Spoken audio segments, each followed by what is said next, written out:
Hey guys, how are you doing? Today we're back with another review of the 2020 Toyota Fortuner.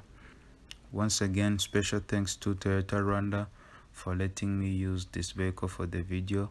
You'll find a link to their website in the video's description. This is the second generation Fortuner and it was introduced back in 2016.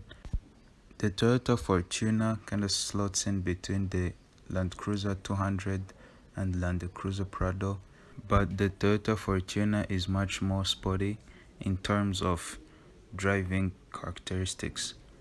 The Fortuner we have here is finished in metallic gray and is riding on 265 by 65 17-inch aluminum wheels. In terms of trims and options, this is the active trim level and it has almost every feature offered for the Fortuner. Here is the key fob of the car and it has the lock, unlock and panic button at the front, as well as a Fortuner silhouette on the back. This car is equipped with smart key access. With the key fob in your pocket or purse, you can lock and unlock the car using the button on the door handle. Just press it once to unlock and press it twice to lock the car. Inside the car, you have leather seats and leather lining throughout. On the driver's door, we have controls for power windows, power door locks, and electric mirrors. The fuel cap and hood release latch are in the usual position and the seats in this car are power operated. In addition to smart key access, you also get an engine start stop button and you press it once to turn on the accessories. A short Fortuner animation will play in the instrument cluster and the infotainment screen will also turn on. Press the engine start button the second time to turn on the ignition. To start the engine, you'll need to put your foot on the brake and press the start button, but I will not start the engine because the car is in a showroom. Let's turn on the fog lights and the headlights as well as the hazard lights and take a quick look around the car.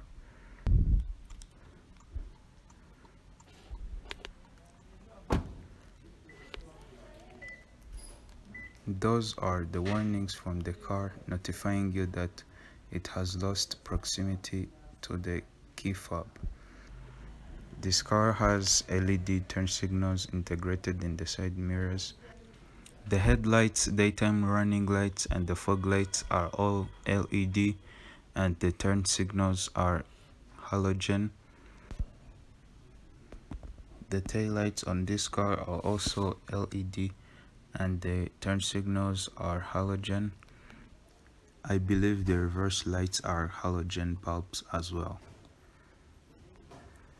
Going back to the interior of the car, you can see that we have a digital clock right above the infotainment screen, and the screen is controlled by touch sensitive buttons. Though I'd like to mention that personally I prefer knobs for controls like the volume and tune functions because the knobs makes it much easier to use those functions, especially while driving, because it's much easier to turn a knob than using some touch sensitive buttons. Going back to the home screen, you have two main functions listed there, and let's head to the settings where we have general settings, under which we have various customizations for the car. And going back, we have the home screen where you can adjust what displays on the home screen. Right now it's set to phone and audio. You can also adjust display settings and Bluetooth settings because this car is equipped with Bluetooth connectivity. You can also adjust telephone settings, but in this case you'll need to first connect a phone. Audio output settings are adjustable as well, and you also have an option to turn off the screen. Back to the home screen of the infotainment system, And that's pretty much everything there is to know about the infotainment in this car. And below the infotainment screen we have these three seatbelt indicators that will let you know which seatbelt in the second row is not buckled. Below the seatbelt indicators we have the climate controls in this car, and the knob on the left controls the temperature inside the cabin. The knob on the right controls the front speed and sets climate controls for the rear seats. Air circulation selection, rear windshield defroster, air direction, as well as the front defroster. This car has a part-time four-wheel drive that can be engaged and disengaged with that dial. On the far right we have an auxiliary and USB port, as well as a cigarette lighter. There are two cup holders covered with this nice wood trim, and behind that is the gear lever. We have a 6-speed automatic transmission in this car with manual shiftability or sport mode. When you put it in reverse, the backup camera shows up. We have a manual parking brake in this car, power mode and eco mode selectors, traction control off, as well as a key to lock the rear differential. There is also a storage area below the armrest.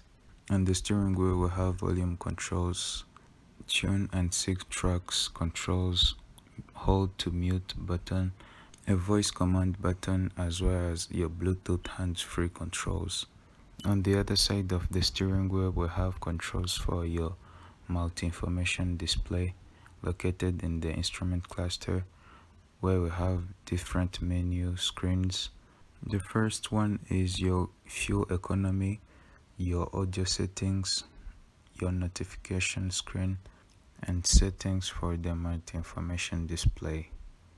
To the left side of the steering wheel we have your downshift paddle and the headlight control stalk, and on the other side we have an upshift paddle and a wiper control stalk. There's also cruise control in this car. Up ahead we have touch activated reading lights, as well as sunglass holders and the Bluetooth microphone. We have the usual sun visors with integrated mirrors. Side view mirrors in this car are power foldable and power adjustable. Moving on to the second row in this car, the seats in the second and third rows are also leather wrapped. Up ahead we have your climate controls for the second row seat occupants and a reading light. We also have climate vents for each individual seat in the second and third rows. At the back of the center console we have a 12-volt power outlet. Moving on to the rear of the car,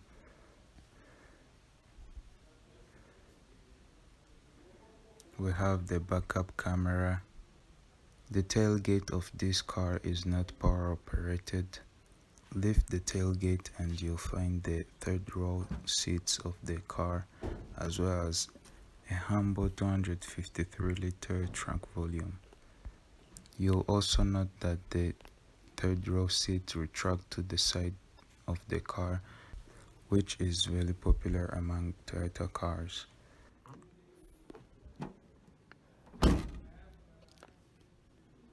Moving on to the front passenger seat in this car, the door handle is also equipped with smart key access, and inside you'll find two glove boxes. The one on the top is empty, and the second glove box contains your user's manual and other literature provided with the car. Let's open up the hood real quick and check out the engine bay of this car. And I'll tell you that I was extremely surprised to find out that this car is powered by an inline 4-cylinder engine. And with that said, that's all for today's video, and don't forget to like, subscribe and share this video with your friends. See you next time.